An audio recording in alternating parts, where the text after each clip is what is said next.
Hello, Mana here, and today I'm going to be answering questions. And yeah, that's about it. Just thought I would do one of these. Seems like the YouTuber thing to do, and I've never done one before, so yeah, I decided to give it a shot. My main worry with these was just like I wouldn't get that many questions, understandably, because it's a very small channel. But I ended up with 31, so depending on my rambling, this video may actually be longer than I expect. And if my voice kind of seems different in any of them, I'm probably going to record this in batches, so some could be night, morning. Just if you notice any odd shifts, probably just gonna do like a handful at a time. Depends how long they take, if I ramble, that kind of thing. But yeah, I want to get to this because it's already been delayed. So yeah, just gonna get pretty straightforward with it. I'm just gonna go question by question, answer, and yeah, I'm just kind of seeing how this goes. I know these kind of things aren't for everybody. That's just it's understandable, but interesting to some. So yeah, I don't know if it goes well. Maybe we'll do like another one in like 6 months or something, maybe. Yeah, I don't know. Well, let's yeah, we'll just see how we go. So I hope you guys are doing well. Thank you very much for watching. Oh, and just one final note, the list is pretty much random. I wasn't really sure how to order them, if I should get them in order received or how to really do it, so I ended up just putting them in a list randomizer, and then I moved a couple around just to that thought would be more fitting. But yeah, let's get to it. Would you ever do a face cam video? I don't know. It's not out of the question, but it's not really in the plans at the moment either. I'm not really sure about the whole face reveal type of thing, because I never I always just managed to do YouTube regular. It's not really a matter of like, I didn't want to reveal my face. It was more just, when I think of Let's Plays, most of them don't have face cams. Most of the ones I've ever watched don't. Plenty do, obviously, but I just kind of went into it not even thinking about that. It wasn't really consideration. So it was never like ruled out, but then I got like Chibi, and I really like live 2D technology, so yeah, I'm not sure, because I like having an on-screen presence, which is why it's good to have these kind of options. And it's not easy in the face cam, you know, like, face cam's just, I don't know, it adds kind of a burden, I guess. Whereas like, and it depends, like, I mean, some people don't care and everything, and I don't care that much, but it's just, with something like Chibi, for example, I can like be slouching, I can be just kind of tired looking, I can be pretty, you know, pretty much whatever, and Chibi acts the same, which is nice. So yeah, a lot of things aren't so much about like not wanting to ruin my face. It's more just that's not something I thought about, I guess. I know it's like one of those things when you don't have the face, you know, face reveal thing comes up and all that. But yeah, I just don't know. I have no plans to, just because it's not really a matter of not wanting to. It's just I don't feel the need to, I guess. It is nice having some separation. I mean, I do talk about personal things and stuff, like sometimes more than I should maybe, but I do like to have that like line of separation, especially because I do work from home and work like in online stuff, so it is good to kind of have a separation. And I think the more that like stuff like that comes in, the more that line gets blurred, because I do operate my YouTube channel as Mana. Like, that is a different side of my life. It is a hobby, it's for fun, it's to, you know, community stuff, like all the good things that come with it, but it is separated, you know, it's not yeah, it's just a different part of me, I guess. But yeah, so I guess you're asking face cam, but I'm taking that as like face reveal type thing. So yeah, it's not out of the question. I could do the YouTube thing and set a goal at some point, you know, if I ever get to like 5k subs, I'll say it's a 10k sub goal or something, I don't know. I don't know if I do that or not. It does seem like a smart thing. Probably works better for cute girls than people wanting to see them. I don't know how I'd do on that one, but yeah, so it's not out of the question, but I have no plans in the near future. I'm happy with no screen presence, and when I do one, Chibi works. I do want to get another model in the future, a non-Chibi one. But yeah, I don't know what the future holds in that way. I can't imagine it ever be a regular thing, but yeah, I don't know, hopefully that sort of answers the question, because I just don't know. That's really the answer. How old is Mana in-game versus real life? That's a good question. In real life, 29. In-game or in Chibi land? I'm not sure. I feel it could be about the same. You know, somewhere between 25 and 30. I think that'd be about right. Maybe like 27? I don't know, it feels weird saying another age, but yeah, I don't know, like I suppose, when did Mana first exist? I guess it goes back a few years, so yeah, I think I'd still say yeah, somewhere between 25 and 30. Which might get weird as I age on. I don't know, I guess Chibi can age as well at some point. Or I guess you said Mana, didn't you? Not just Chibi, but still, yeah. Yeah, I guess 25 to 30, I'd say. Yeah, I think I'm good with that. What languages do you speak? I only speak English. I know a bit of Japanese, but it'd be pretty generous to say anything more than that. I couldn't hold a conversation or anything like that. I kind of I picked up a lot of little things from watching anime, but then I did take it further and actually I did study somewhat. I have a few books. I forget their titles, but they are like proper Japanese learning books. They did a bit of that stuff, but it kind of faded off, and I really do want to go back to it.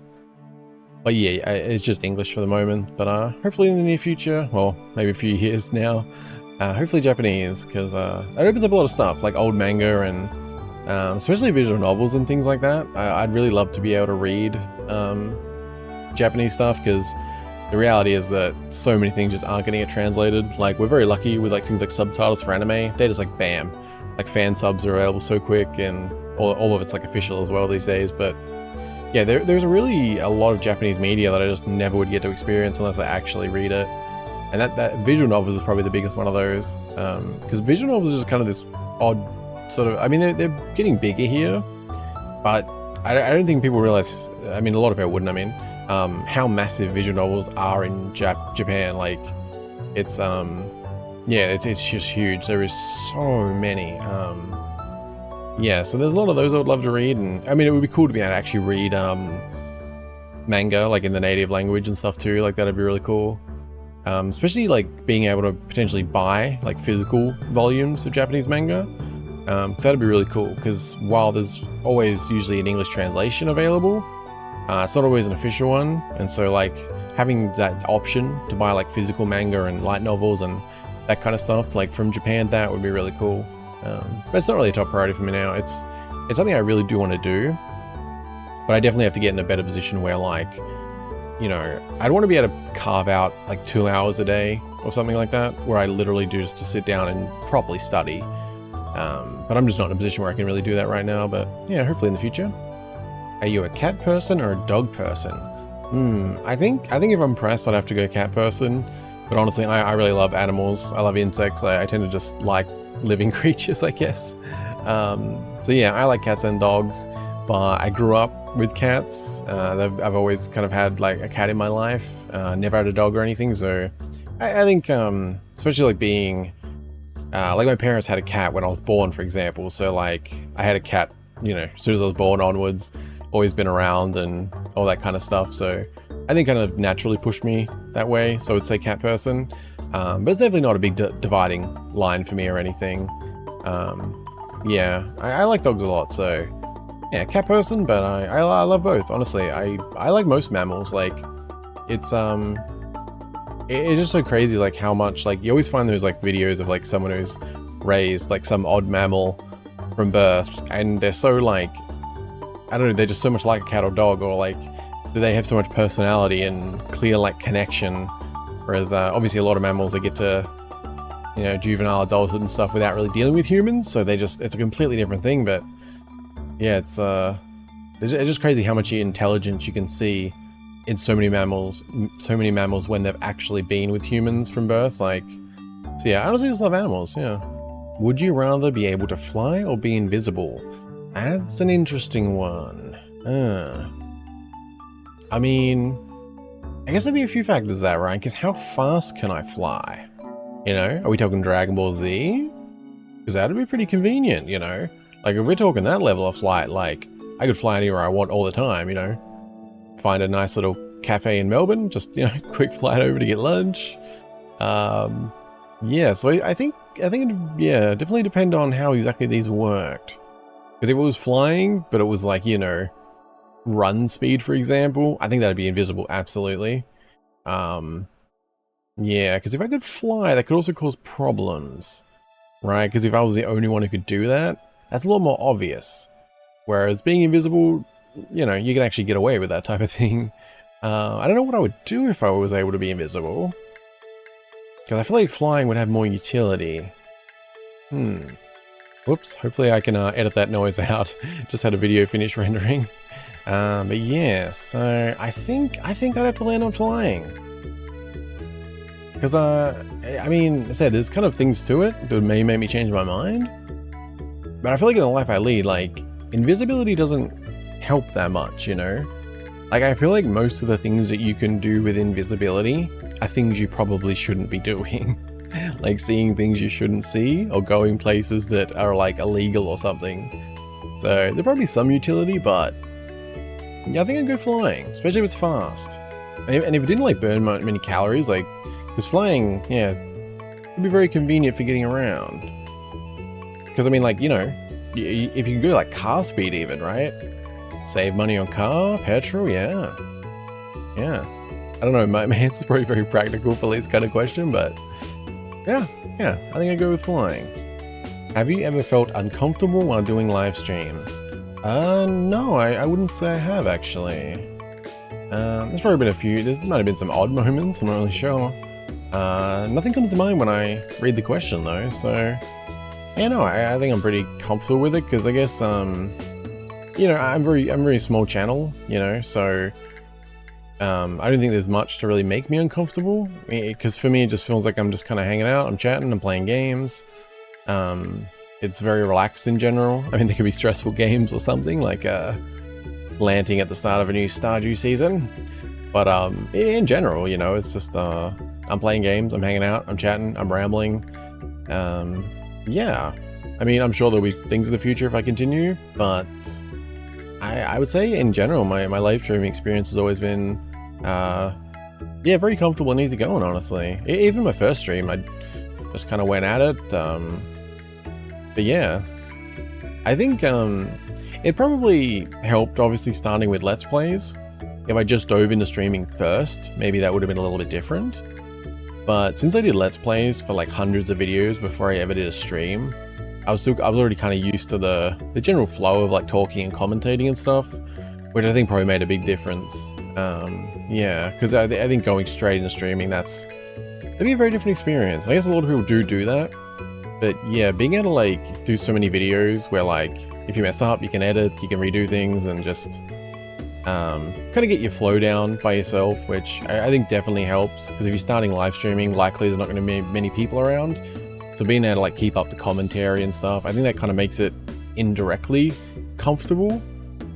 Whereas comparison, like if you didn't really have any experience with that and you were having a lot of dead zones, like where you just weren't talking and you didn't know what to say, I could see people getting in their head more about that kind of stuff. And I don't know, I'm able to kind of ramble pretty consistently, so, but I think the experience, you know, combined together, definitely helped a lot, yeah. So I'm sure there'll be something in the future, but for now, no, I'd say I'm pretty comfortable. What was the first iteration, circa 2016, of this channel like? I would say it was pretty similar, minus the live streams. It was a traditional Let's Play channel, like very much in the same vein of what I can continue with. Yeah, I don't know, yeah, it's not much different. I think the core difference would be kind of the attitude that I had behind it. It definitely wasn't the right time. Like, I liked it, but I think that when I started it, I was a bit too like, I didn't sort of have a good line between like hobby and business, because I've always worked online and stuff, and so it's kind of sometimes hard for my brain not to look in that direction. But I purposely avoid kind of min-maxing and getting too about certain things with YouTube. Like, it's good to grow, and there's probably more I could do that I do want to do, but yeah, I've got a better separation with how I think about things these days. Because I thought a lot before I started this channel again, or restarted, or rebranded it, or years later. Like, I had a very different mindset, and I wanted to make sure that mindset was true. Like, I wanted to make sure I wasn't just kind of saying that, if that makes sense. Because in 2016, it started out good. I was enjoying it, and I was playing some odd games. I did a couple of series, but my brain was very much in this way of like, I need to get a video up, as opposed to like just doing what I can and getting videos up. And so I found myself like a couple of examples where I was just kind of making sure I get a video up. It was purely like, I need to have a video up type of thing. And so like I recorded some very low effort, crappy videos just for the sake of having that video up. because I just felt like I had to keep consistency, and so when I didn't, I just kind of, yeah, and they just weren't great videos. There wasn't, yeah, a lot of value in them. They were short as possible, and yeah, so I realized kind of then, like, I wasn't thinking about it properly, and yeah, I kind of just faded away from it a bit. But when I thought about doing it again, I remembered back to that, and I thought, like, if I'm going to do this, this is a hobby. I want to take it seriously, because I think it's worth taking seriously to a degree as a hobby, right? Within reason, like, but I think it's a nice, serious hobby to have, and so I wanted to kind of, I let myself sit for a few months, originally. I think it was, I'm forgetting how it went. I think I did a couple videos, then I pulled back for like a few months, or 2 months maybe, and I wanted to really like let it sink into me what I was doing, which may seem over the top, considering it's just YouTube, posting videos and that, but like, I did want to take it as a serious hobby, and embrace it, and enjoy it, and see what I could do. So yeah, I kind of let myself just sit on it for a while and really think about it and make sure that my mindset was in the right place, as opposed to 2016 where I think I was just a bit more business minded with it. I wanted to grow, I wanted to do that, but just in a different way than my hobby mindset that I have now. Yeah, I think that's probably the best I could explain it, because in general it was the same type of thing. I wanted to do Let's Plays. I liked the idea of it, and it was just kind of a way to play games I may not otherwise play and stuff like that. But yeah, there was a mindset difference in the end more than anything. Yeah. Would you go to space? No. Yeah, no interest in it. I think it's important to explore space, and there's a lot of interesting things about it and all that, but no, just not for me. I'm very happy with a simple life, you know. I'm not that ambitious. There's risks in it, just, yeah, I don't know. I really just don't have any interest in it. I respect the hell out of people who do, and like, who are seriously able to do it, like that kind of thing, but yeah, yeah, just not for me. Can you confirm or deny whether you're in fact 100% a marsupial or not? Oh, that's a really good question. I really appreciate you asking that. Yeah, that is a really, really good question. And, you know, I really appreciate you asking that. Thank you so much. That's a great question. If you win the lottery, what's the first thing you would do? Well, I think I'd probably have a pretty boring answer for this. I think first thing, like, I would want to make sure the money is going to be something that can really support me for the rest of my life, ideally. I would want to play it extremely smart. I would do minimal splurging, you know. I'd definitely upgrade all my computer equipment. Yeah, like anything related that could benefit stream, my computer, I would probably get full upgrades for that. I would probably get a bigger place, so we could have a dedicated office. Because I really would like to have a more dedicated, like, office. But the first thing, really, I'd be putting that money to work. I would be getting a very highly qualified, expensive-ass accountant, financial advisor. Like, I would really spend on that and make sure the money is going to go to supporting me as much as possible. And then I would do it, yes, I said, a little splurging. I would want to upgrade all my equipment. I would definitely want to do something on the YouTube side. I don't know what exactly, but I would definitely want to do something big, you know? Like maybe like some sort of big giveaway, like a big event, or like, I don't know. I'd really want to like do something special, you know? I don't know what, but yeah, definitely something like big and significant. Yeah, I would probably also, I mean, it kind of depends how much we're talking lottery wise. Like, for example, if it was like 20 million, you know, I'd be giving like $1 million to my parents straight away. I'd give $1 million to my sister. You know, just to kind of make sure they're good. Yeah, yeah, a little splurge on myself, but ultimately I would want to be as safe as possible with it. I want to make sure the money's put to work, such that whatever that money can earn is something I can live off. That would probably be the way I'd go. So nothing too crazy or interesting, honestly. I would be pretty practical about it, minus some splurging. I might go on a little bit of a retro gaming shopping spree. Yeah, I don't know if there's any, like, there's not a lot of big things I want other than just upgrades to my day-to-day life.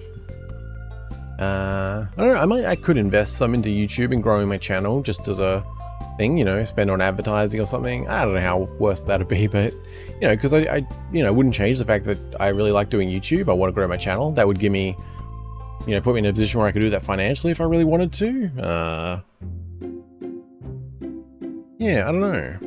That's like my head would just be spinning for a while and things to do. But I definitely play it safe. I'd probably want to, like I said, it would really depend how much we're talking. But I'd probably want to do at least something for other people. Like, I don't know what. Maybe looking at charities and stuff. I'm not really big on that kind of thing. Not in a bad way. I just mean, you know, if I was gonna say, I like to be direct, I guess, you know.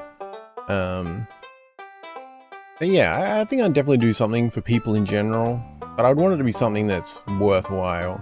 Something where the money is actually going to it, you know.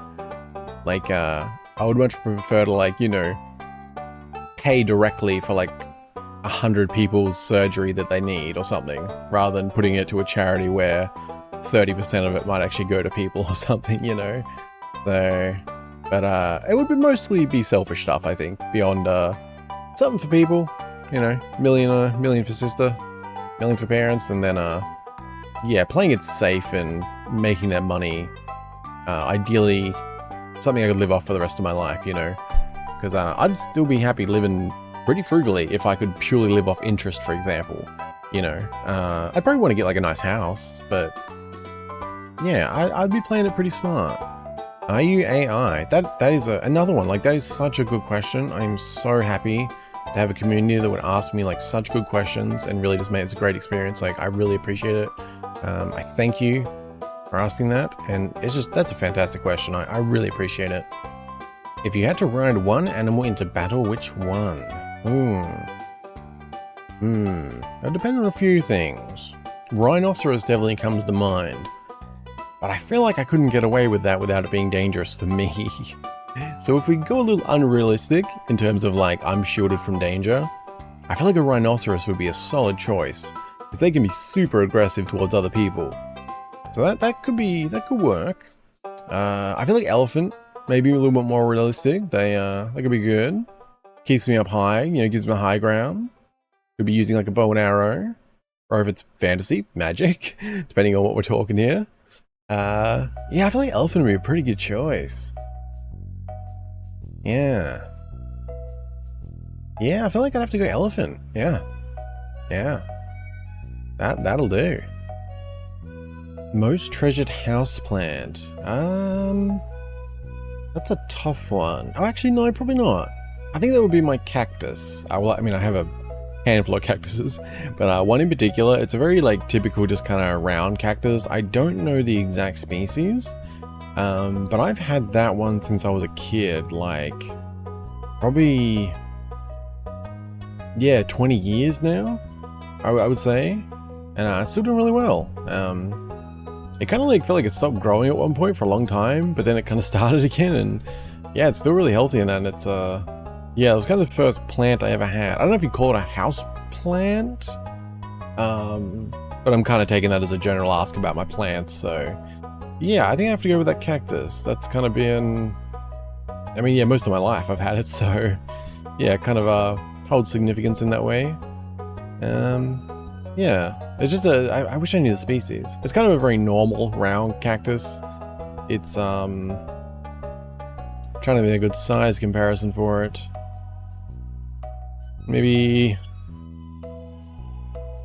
I'm like stacking my fists together trying to think.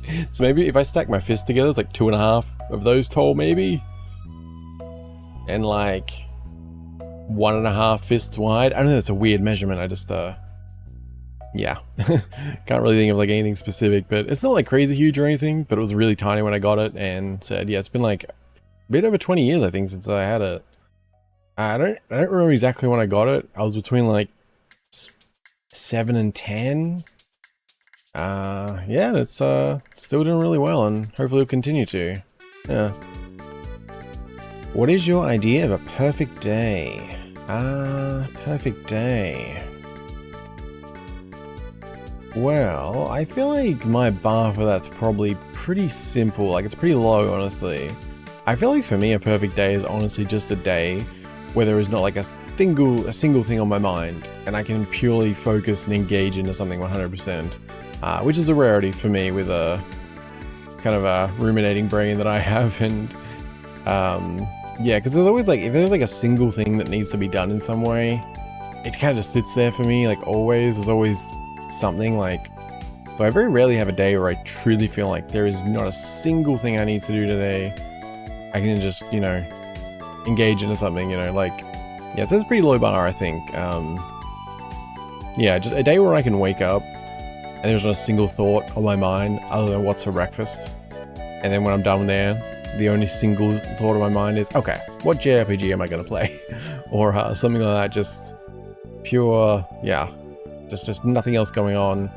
And the only concern is exactly what I want to do. That's really a perfect day for me. Like, yeah, kind of a low bar, I think, because I mean, but I don't know, yeah, that's just, yeah, that's really a perfect day for me, honestly. Chibi becomes sentient and its popularity quickly outpaces your own personal fame. Are you secretly jealous? No, I wouldn't say so. Oh, okay, my brain goes in a few different directions when I hear a question like this. Like, I know it's kind of a silly, fun question, but like my brain immediately goes in all the possible directions, right? Because one, how did it become sentient? What's going on here? Is this like, you know, that's a big question. Is there AI involved? But also, like, if Chibi did become sentient, well, I own the full rights to Chibi and the design. But then if Chibi became sentient and I own Chibi, that gets weird. But perhaps since I do own the design, I get a cut?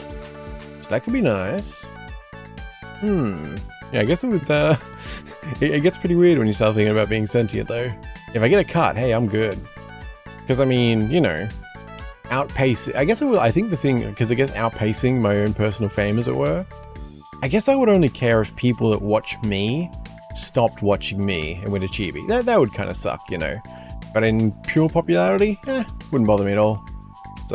It's a weird thing to try and imagine, but yeah, the actual popularity point of it doesn't matter. Like, I would feel like if I was at 15 average viewers when this happened for streaming and Chibi had 1,000, like, that wouldn't bother me as much as losing, like, you know, 1 or 2 people who's always around my stream. You know, like, I would value losing people that have been around and are regular far more than just additional popularity someone else got, even if it's sort of me. I don't know, yeah. But let's hope that doesn't happen. That could bring up some confusing things. Yeah. And I feel like that could get real fast, real weird yeah, there'd probably be a few other concerns before the popularity is what I'm saying. Yeah.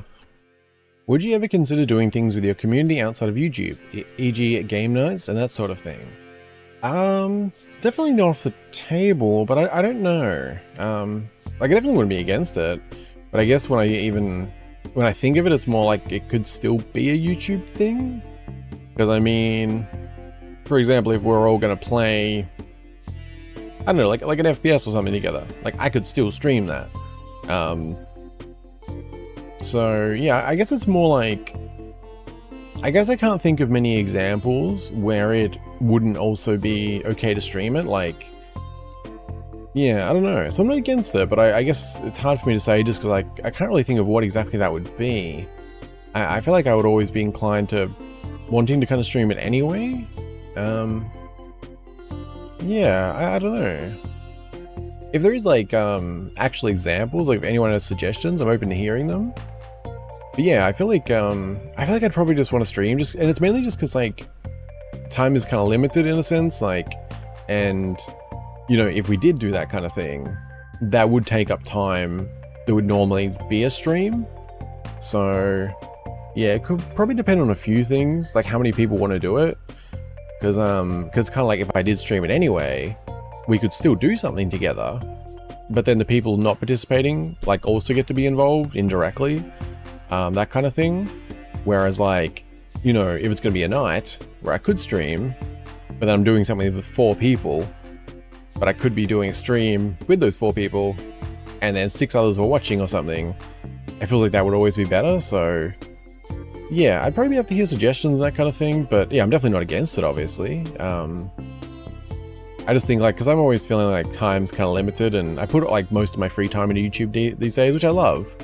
But I guess I can't help but look at it as like doing that would mean not streaming when I could stream, and yeah, I don't know, it's probably overthinking this a little bit, but yeah, so definitely a possibility, but I'd have to get some suggestions, really think about it, or if there's a good reason that I wouldn't just stream as part of it anyway. Yeah, because like I have thought about like, and this is not, I don't know if this will ever happen, but I had thought about like having a Minecraft server, for example, that is like for subscribers and things like that. I'm not even playing Minecraft these days, but like I have thought about things like that, the idea of it, which kind of could tie into something like that, where it's like, just as an example, right? It could just be a general community server where anyone can play at any time. And so then it's kind of like, even if I'm not streaming, you know, multiple of us could just be on there at the same time, coincidentally, and stuff can go from there. So I have thought of kind of about things like, potential things like that for the future. So yeah, maybe that's kind of a indirect way of that happening type of thing. Or, because I do like the idea of, and I said I don't know about Minecraft, but I do like the idea of having like a private server for some sort of sandbox or some sort of game in that vein, where like anyone who is subscribed could jump on at any time, and it's sort of a community thing, but it does stretch outside of streaming. Yeah, so I don't know, hopefully that sort of answers. Do you have a love life / used to be in a relationship? Sorry if it's personal. No worries. No love life. That's yeah, I did used to be in a relationship. I've had a couple of pretty significant relationships, but it's been quite a while. Like, it's been years since I've had any sort of serious relationship. You know, I've become more and more of a hermit over time, so yeah. Yeah, no love life to speak of, honestly. It's been quite a while. Yeah, and I mean, I'm kind of mixed on how much I want that kind of thing in my life right now. I feel like I would definitely not pass up the opportunity. Like, I wouldn't want to, well, yeah, I wouldn't want to pass up the opportunity. But at the same time, I kind of like, my schedule is so full as it is, and I think I would kind of want to get ahead more in my life before I took on something like that again, because, you know, I think if you're going into a relationship, you really want to be able to give as much of yourself as you can to that relationship, you know, without, you know, sacrifice. Well, I guess there's some sacrifice in a relationship, but, you know, I just, I don't think my life is quite in the place I would want it to be, to where I would feel comfortable taking away from it, because I don't think that would be good for everything else or the relationship. So yeah, hopefully I will, yeah, obviously, hopefully in the future I will find someone again, but no, it does, it's been a handful of years, yeah. So not too much I can say on that one, just no love life at the moment, but hopefully in the future. How long would you last on a deserted island? Ooh, I don't know. I think it would probably be, I think it would be dependent on how realistic survival is in general. I do tend to adapt to things pretty fast, both in like good and bad circumstances. But I've also never experienced anything like that, so yeah, it's kind of hard to say on that one. I think I would actually do okay. I'm pretty like I deal well with being alone. You know, I deal pretty well with being in my head. Like, that can kind of keep me occupied in a sense. So yeah, being sort of alone on desert island, like being in my head a lot, would actually probably be like a thing that keeps me sane. Even though like it can be a bad thing, obviously, but I think I would actually do okay. I think I would be able to adapt more than I would expect. But yeah, I think yeah, because I'd be willing to go pretty far. Like, if there is a water source and a means of eating, I think I'd be fine. I think I could actually last a long time, which I don't know if I give off that vibe, but I'm not really one to give up with something like that, you know? I would push to the end. I think the thing that would kill me in such a situation would be like infection. Like, that would probably be my biggest concern in a situation like that. If there is water and some form of food available that I can live off, I think I'd be good. It would really come down to avoiding infections, yeah. I mean, I wouldn't be good, and I could be completely wrong on this. It's one of those situations that I think you you land in a situation that is yourself truly being tested. Like, that is a crucible. So I don't know, but I think I would adapt more than I could expect, just because, yeah, I don't know. I think it's probably a big advantage being comfortable being alone, being able to like kind of, yeah, so I'd be in my head in a good way in that circumstance, which could definitely go the wrong way. But like, yeah, I don't know if that makes sense, but I think I'll do okay, actually. Yeah, I mean, hopefully I don't find out. But yeah, that's an interesting one. What's the worst flag you have seen? I don't know how to answer this one, to be honest. I'm not that familiar with flags, I guess. Like, I feel like I didn't learn much about like different flags, and it's a yeah, I don't know how to answer that. Nothing really comes to mind. Like, I'm sure there's some just flags out that I just don't think look good, but then it's like, it feels weird to even say that because it's kind of like tied to like countries generally. Yeah, I really can't think of anything specific for this one, honestly. Like, when I even think flags, I can not even think of many. Like, I feel like I think of Australia's flag, like UK, China, America, Germany, Italy, yeah, like that. Like, there's not really a large selection that comes to mind for me. Yeah, sorry, no, I just don't really have a good answer for this one. Yeah. I really couldn't answer. I just don't know what to say. Flags, I guess, don't really have a lot of significance for me. They just kind of never have, so I've never probably paid enough attention to them to really have any strong feelings on design. I feel like most country flags kind of look fine. Like, I could probably look at them all and I just feel super neutral. There might be some odd ones, but yeah, I just, yeah, pretty neutral on that, I would say. But yeah, sorry I couldn't give a more interesting answer. I just, yeah, that's really all I can say, honestly. Currently, how are you doing mentally? And are you at a point in your life where you are content? I'm doing so-so, I would say. Pretty good, you know. I wouldn't say great, I wouldn't say good, but not too bad overall. I have a few points of stress that I'm trying to deal with, but things like YouTube have been a really positive impact on my life. So yeah, I'd say I'm doing pretty well overall, but at the, are you at a point in your life where you're content? No, I am not, frankly. I need to increase my income and then I'll be good. It's kind of the one thing that's kind of holding my life back at the moment. And it's just kind of in an awkward place where, you know, there's always ways to make more money, but it usually also means sacrificing something else, you know? So I'm probably not doing all I should in that regard. Like, it'd probably be smarter to do less of certain things and that, but I kind of don't want to give things up at the moment, so I'm in kind of a weird spot where I kind of do need to increase my income. Not by a huge amount, but like, it's kind of a barrier where, like, as soon as that's over, I mean, as soon as I can hit that mark, then the answer to this question would probably change quite a lot, because it just takes that burden off my shoulders and things can kind of just go along pretty smoothly, because with the exception of that, I'm pretty happy with how things are going. YouTube's become a real like centerpiece in my life in a lot of ways, and I am really enjoying that. There's always more I want to do. Like, you know, there's been shortcomings, things I've delayed and missed, and there's always more I want to do and I want to improve. And I think in that way, it's kind of been a really good thing on the mental side of things for me. And it's just like a nice, because I look at it as like a serious hobby basically, and I think that's been a really good thing for me. But there are some things I need to sort out. Mainly income-wise, honestly. Like, it is what it is, right? I'm sure that is the case for a lot of people. But yeah, like, I just need to kind of get over that hump, increase a certain amount per week, and I'm good after that. Like, it really is, everything else I'm pretty happy with. Yeah, I mean, you know, I should exercise some more. There's a few things I could work on myself where I could be more content with, for example, you know, but yeah, I would say I'm like, yeah, I'm kind of in a weird transitional phase in life, I think. And once I get through that, I think this answer will become a lot more positive. But not to say it's terrible right now or anything. Yeah, hopefully that makes sense. Do you have any hidden talents? I don't think I do. I don't think I have anything significant.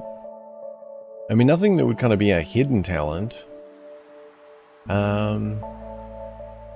I would say, like, I'm a lot better at analysis and I probably see him on streams. So maybe that could border onto hidden talent. I do excel in specific types of analysis a lot more than others tend to. And that's helped a lot in the past with certain things. But I don't know if that's a hidden talent or not. It's more just one area, yeah. Like hidden talent's something a little bit more interesting, you know? And yeah, honestly, nothing really comes to mind. I mean, yeah, it kind of depends what you mean by talent. I mean, one odd thing I can do is lock my fingers together in front of me and take it all the way over my head, roll my shoulders, and then bring it all the way back around under my feet, up again to the same spot. It's kind of a weird thing. I don't know if it's a talent. Doesn't seem like most people can do it though. And people find it very weird that I can do it. Because like I'm fully locked in, like fingers crossed over, fully locked, and not break it at all, going all the way up over my back and yeah, under and then yeah, back up to the same spot. So maybe that's a hidden talent? I don't know. People seem to think it's weird that I can do it, and most people, yeah, can't even get close from what I've seen. Yeah, I'm oddly flexible in some ways. I'm not like I'm not like double jointed or anything, but I'm way more flexible than you would think. Maybe there's some hidden talent in there. What else? I could break dance when I was a kid, if that counts. Not something I've tried or done in any way in a long time, but I was kind of naturally good at that kind of thing. Maybe when I was like 10 or 11, I could do that kind of thing, like spinning, you know, hands on the ground, like spin around and various odd things like that. I don't know if you call that hidden talent. Just kind of stretching with something kind of a little bit more interesting than more, because with the analysis stuff, it's more of just a, I don't know, it doesn't feel like a hidden talent. Just something I excel at, maybe more than most. And yeah, with certain things, kind of a, yeah, something like that maybe. Yeah, that's about all I can think of. Since the March channel update and the April life update, do you feel some of those things said still hold up? With wanting to focus more on balancing Let's Plays and streams, / not wanting to let streams dictate your quality of life? Damn, that was a year ago now? That's crazy. Yeah, I mean, it's kind of a mixed thing. Because it wasn't necessarily, and I don't remember exactly how I phrased it, so maybe it come across more the way. It wasn't necessarily like streams dictating my quality of life, but I guess in some ways it is. It's a weird kind of thing. Because it's like something that I probably wouldn't have thought of if I was 20, but I'm almost 30. And so time kind of gets on my mind a lot more than it used to. And it's kind of just like, I mean, it is a simple fact of time, you know. If I want to stream most nights, right? Obviously stream has to be free time, like, because it is free time, like that's, you know. And so if I'm managing to pull off streaming most nights for say 5 to 6 hours, 4 to 6 hours, or even if it's 4 hours, it generally takes up kind of my night, you know.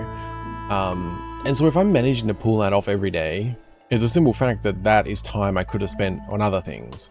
And because I like streaming, I like hanging out with you guys and everything, there's no regret doing that. It's just a simple fact that, you know, that could be 6 hours I put into a JRPG. That could be 6 hours I put into a book. That could be 6 hours I put into studying Japanese. That could be 6 hours I put into, I don't know, additional exercise and working on projects and whatever it may be. And I guess the thing with streaming is that you kind of commit more to it. So, and I want it to be that way. I like it. But it's a big difference of, say, you know, streaming once or twice a week, and then you still do all those things. So it's just kind of been a big change in my life that I didn't really think about, in a sense. As I said, this is one of them things where, like, I probably wouldn't have thought of it much when I was younger. But now it's just, the more years go by, the more you can't help but notice time because of things like how there are, JRPGs again. You know, there are JRPGs which, you know, 3-4 years ago, I thought I want to play this. And now it's 3-4 years later, and I haven't played it. And that kind of hits me a lot when I have these things that I want to do that, and obviously that's going back away, that's beyond just YouTube and stuff, but just in general, you know, getting to this age, beyond like 20 when, you know, for example, you can't help but like see those things. And it feels kind of crazy knowing that it's been multiple years when you decide you want to do something, you haven't managed to get to it. And so I think when streaming has become such a big thing for me and takes up a pretty significant amount of time, it's kind of hard not to think on those things sometimes. And like, I bring up JRPGs a lot just because I really love them. I love sinking into them. And they're just one of the ones that has happened to quite a bit. And so, yeah, it's just kind of this weird thing that I still kind of haven't figured out where I land on that. So what I said probably does hold up, but I'm not bothered by it because in the end, I choose to stream and I want to stream. And I, you know, even if there's, you know, games I want to play that aren't on stream, I want to play JRPGs and various things. I also never regret streaming, you know, that's never a regret, and I don't think it ever will be. It's just, you know, you've got to pick and choose in life, and streaming is just, and yeah, it still comes down to the choice, because I could stream 3 times a week if I wanted, but you know, it's I feel like you kind of have, I mentioned in one of the other questions, like I take YouTube as kind of a serious hobby. And I think that with YouTube, you kind of have to commit to a certain level if you want to grow your channel.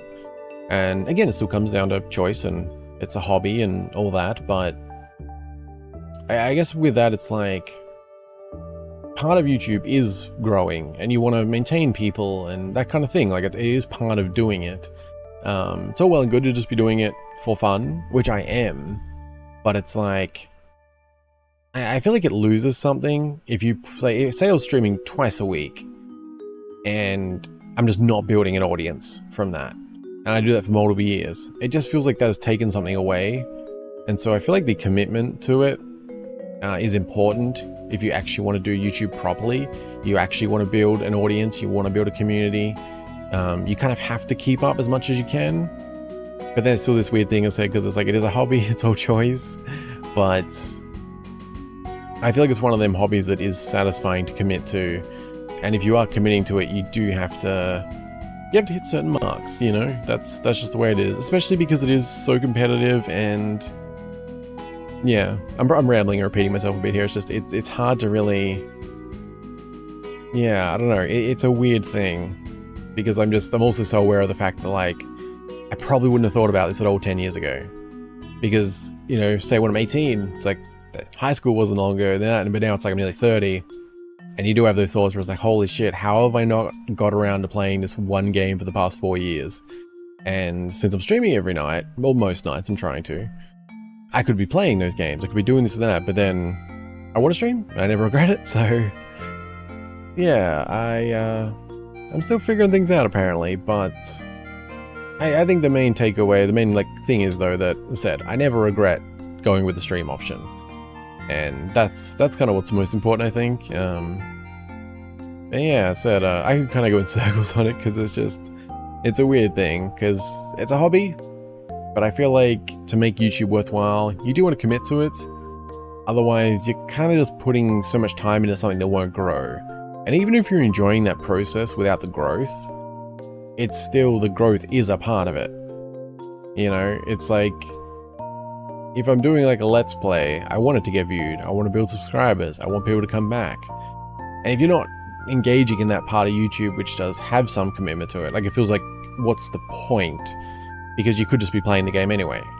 Like it's not that it has no meaning, because you're enjoying it, but it just, I feel like unless there is some level of commitment to how YouTube actually is, you're better off just enjoying it outside of YouTube, you know? But yeah, I think that while a lot of it probably still holds up from a year ago, I'm probably in a better place with it now and balancing things maybe a little better. And yeah, and it's also just the fact that more time has gone on, right? Like the fact that I have been streaming for a lot longer now, and it remains that I don't regret a single stream in that way. You know, I never think, you know, there's never been a time after a stream where I thought, man, I should have just played X game or anything like that. I never have that feeling. So yeah, I think that's important. Hopefully that made sense. Hopefully that was an answer, because I probably repeated myself a bit there. But yeah, it's yeah. Are there any games you'll never play on stream? There's probably a lot, honestly. But I don't think there's any kind of one for any big reason or anything like that. it just kind of tends to be like different games I want to stream versus off stream. You know, like there's mentioning JRPGs again, like, you know, there's JRPGs I want to play, but I'd probably never actually consider streaming them because it is a different experience. And as much as I love streaming, with certain games like that, I really like to just sink in, my brain is off, and I'm like really just hooked into that world. So I think, yeah, I think like most JRPGs would kind of come on the list of things I'll never stream. But not because it would be a terrible experience, it's just, that is an experience I like to have to myself. But yeah, in terms of like, you know, for a significant reason or like a big one that I would never stream, I don't think so. Because even on the JRPG side, there are some I may stream. Like, there's not really any set line for me. Yeah, so there's probably actually quite a large list. It's just that there's no big reason to them other than they're probably something I want to play by myself. But then even then there's going to be exceptions to that, so yeah, I can't really think of any, you know, I mean, I guess you could, like, because you could say something like Fortnite. I don't hate it, I've just never got into it at all, so I can't imagine ever streaming it. So there's probably answers like that, and the more I think, the more I can probably list off random cases like that. But yeah, there's no like big standout one that I'm just like, oh, I never will do that or anything like that. So yeah. Who would win in a fight, you or your VTuber model? Okay, that's a tough one. Depends which one we're talking about. I feel like if you go full-size Mana, I'm probably getting destroyed. But if we're talking Chibi, I do have the height advantage there. I got the high ground. So I'd probably have a, yeah. Because Chibi's powers are quite contained. He's, you know, he's more smaller. He's, you know, things had to be cut back for Chibi to exist. But Big Mana's a different story. That might be a bit rough. But Chibi, I take the high ground on that one. I think I can win. Yes. Hopefully I don't end up in a situation where I have to find out, because that'll bring up a lot of questions and a lot of concerns. What is your favorite video game genre? I'd have to probably go with sandbox, I guess. It's kind of a, yeah, tough one for me. It would either be JRPG or sandbox, I think. Just for very different reasons. Like, I love JRPGs so much. I love RPGs, but it's especially JRPGs that have hooked me in probably more than any other game in terms of just fully being hooked in. But I do love sandbox games, and that's pretty broad. When I say sandbox, I mean life sim, farm sim type ones, things like Ark, things like Power World. Like, it's a pretty broad set of games that I would fall under kind of sandbox. And yeah, it's kind of a, yeah, it'd be a rough one between those and JRPGs, just because I feel like JRPGs have hooked me in more, and especially on the level of world building and characters and things. But sandboxes can also hook me in for hundreds of hours, but just in a very different way. So yeah, I don't know if I could pick one between them. I would probably lean JRPG. I think I would probably go into that, but I probably get way more hours out of a sandbox game I get hooked into though. So yeah, it's bit in between, but if I really had to choose, I think it'd have to be JRPG. Maybe going more general to RPG, because that does include that, and I do love CRPGs as well. So yeah, I guess RPG would probably be the choice there then. Yeah, I'd be good with that. If you could only play one game for the rest of your life, what would it be? Ooh, that's a lot of time, huh? I feel like my first thought initially would be a sandbox game, because I feel like with anything else, no matter how much I love them, if it's not a sandbox, it just get too repetitive, I think. Whereas with a good sandbox, kind of can always mix it up, you know? And even if it's one game for the rest of my life, that doesn't mean I have to play it all the time. So if I find a really good sandbox, you know, I can always have breaks from it doing other things, you know? Presumably this life still has TV and movies and stuff, so, you know?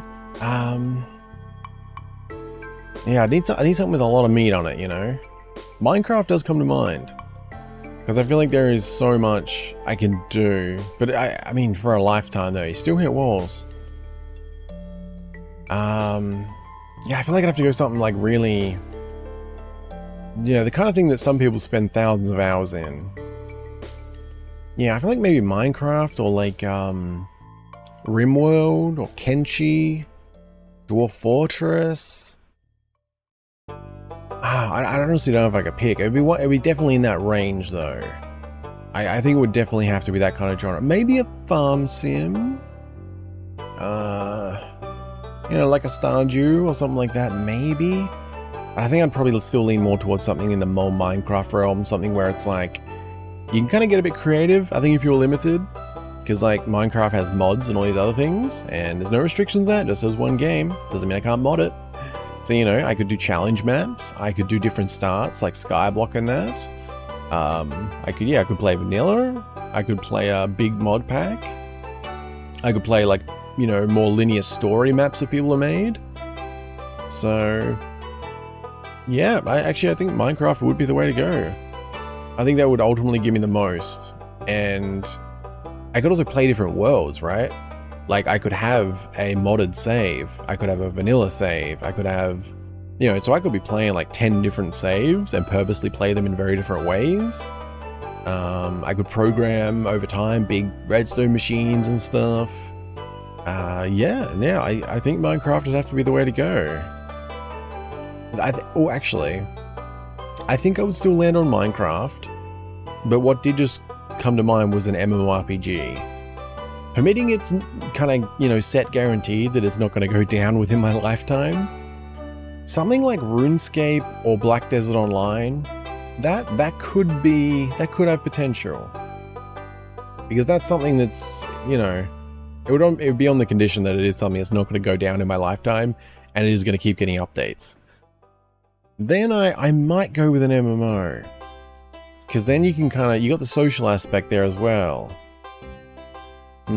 I still lean Minecraft, I think, but that's, you know, yeah, something like RuneScape or Black Desert Online, definitely a possibility.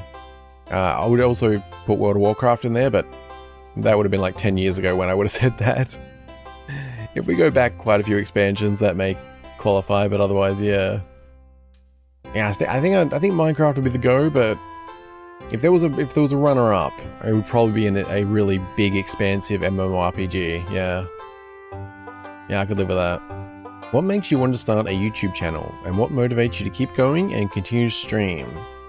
Well, I think like what kind of made me want to start a YouTube channel was just the idea of that.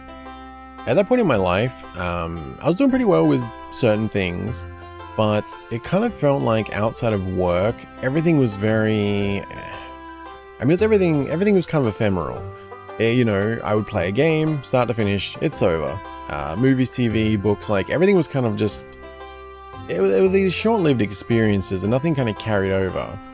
And it wasn't bad, but a YouTube channel kind of stood out to me because it was something that could be a new hobby, but something that is a bit more long-lasting and something that is a bit more serious, but also as serious as I want to take it. But I did like the idea of it being a serious hobby, something that I am coming back to, something that I'm connected to.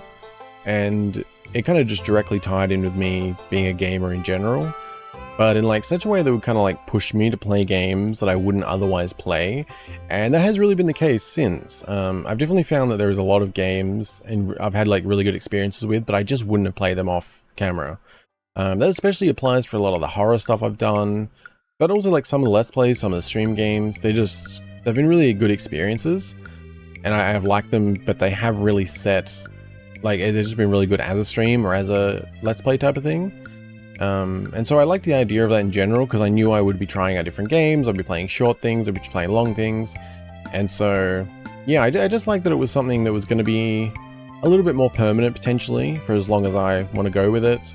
Encouraging me to, you know, do like, because I said, I like playing games in general. And it would keep me doing that, but just with opening myself up to new things, just kind of in a very natural way. And yeah, I really just guess I wanted something in my life that was a bit more substantial, but still a hobby thing. It's not like I was looking for a massive life change or anything like that. But I like the idea of, because, you know, I've ran websites and various things since I was like a teenager. And so I kind of looked at a YouTube channel in that same vein, but especially going back to my high school days. Because after high school, like after 18, a lot of that stuff became work related.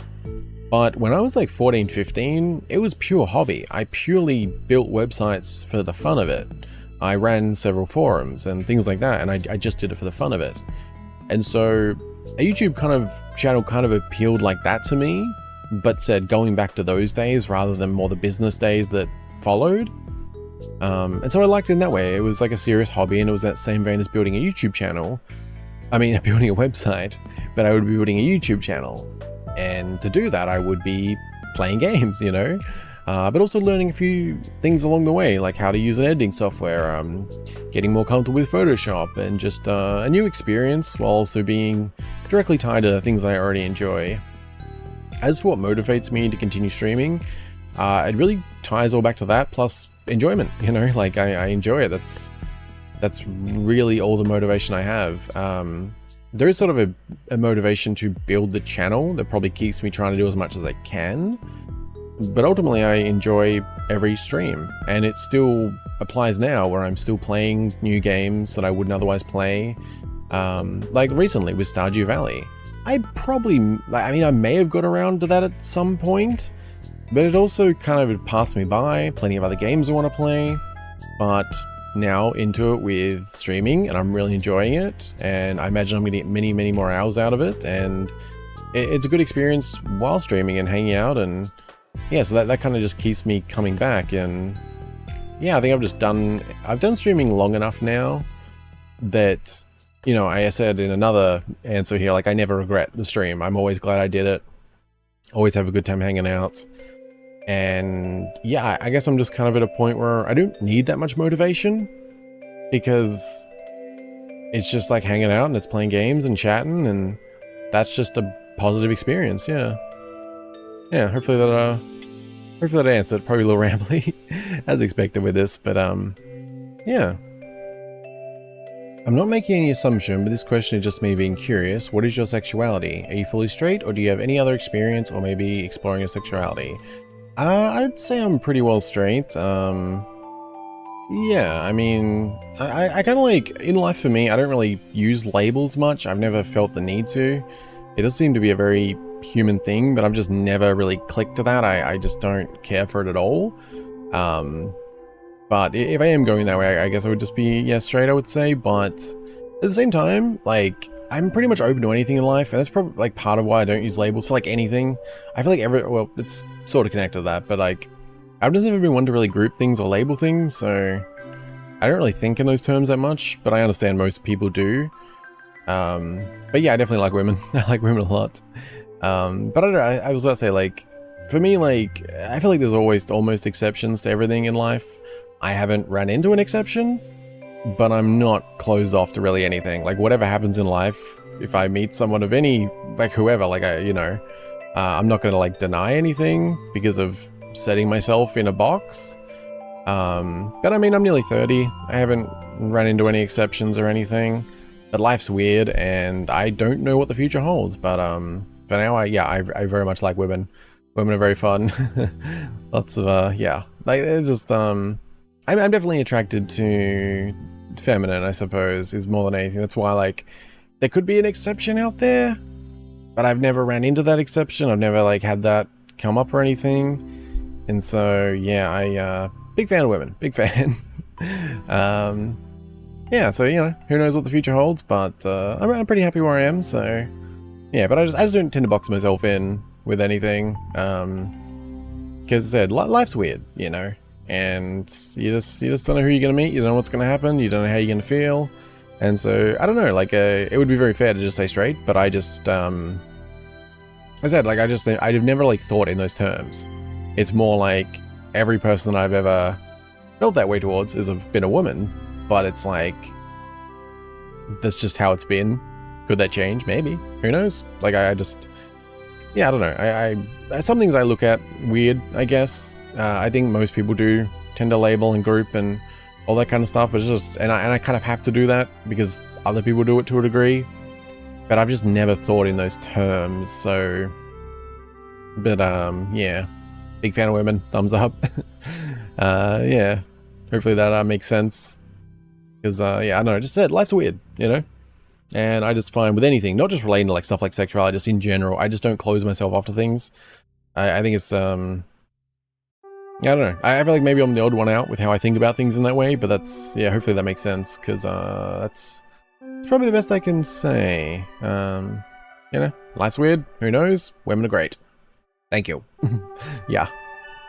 What are some pet peeves you have? Ooh, I don't know. I don't know if anything quite rises to that level. There's a few things that bother me in kind of unique ways. I don't know if it's a pet peeve though. Like for example, I hate it when people are eating and they scrape their teeth on their fork. I hate that so much. But I also have an issue with just, I don't like metal cutlery. That's why I love chopsticks, and I just don't like metal in my mouth in general. But like, it really bothers me, but it's probably an extension of that. So I don't know if you call it a pet peeve or not.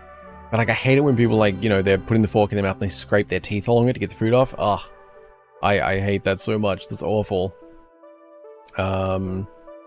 Otherwise, I don't know. What would rise to the level of pet peeve? There is like kind of very, I don't even know how to describe like an example, but there is very specific situations where people take someone else for granted that bothers me to like a weird level. Like I'm very aware, like consciously when it happens, that I'm bothered to an unreasonable degree. So I think maybe that could be a pet peeve. I don't have a good example.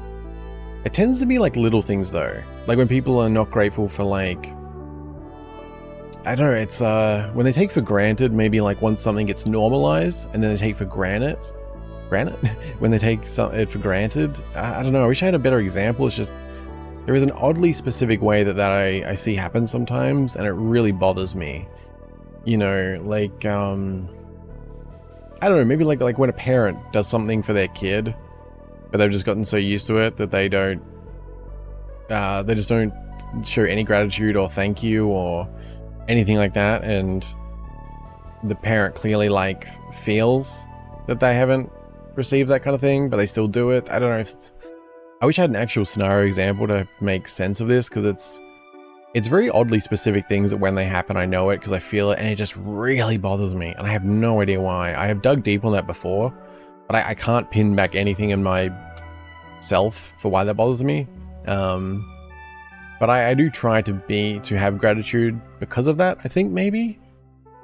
Like, I try to, like, I've always been someone who says thank you for things, and I try to appreciate things, I guess. But I don't know what it is. It's an oddly specific, because there are larger events that maybe could be comparable that doesn't feel the same to me.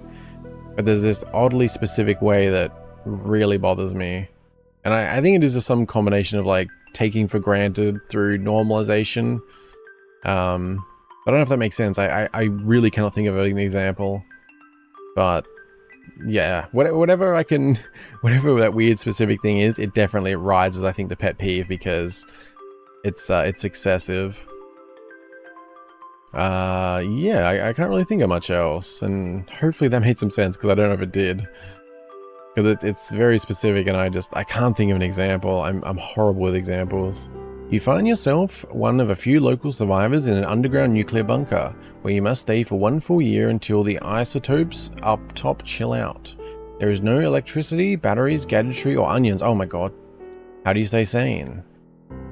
No onions, Jesus. Again, I mean, you don't have to make this so real, you know? I mean, it's meant to be for fun, and no onions? Oh my god, that's tough. I mean, sure, no electricity, no batteries, no gadgets, radiation, but I mean, you didn't have to get that serious. I mean, come on. No, but seriously, damn, that's rough. How would I stay sane? Probably in my head, yeah. I would probably just build a world in my head and play around. I'm good with kind of being in my mind if I need to be. And I can have fun with that kind of thing. So yeah, I'd probably just build out a fantasy world, make a character, and yeah, just have adventures or something. I can do that for hours and hours if I needed to, every day. Make different worlds, different adventures. Basically like playing out like a manga or an anime in my head, just building it in real time. I'd probably do something like that, yeah. That would honestly cover me pretty well. But I'd also probably, like on the other side of that, I would try and also build myself to being more resilient to the situation. For example, like through meditation, so I can kind of build more of a tolerance to that sort of isolation and silence and stuff. But then also like it's sort of a form of entertainment, sort of you said, like building those worlds on the fly and playing around, having fun. You know, I'd make sure I'd worked out and exercise as much as possible too, just to try and, you know, keep the mental in check.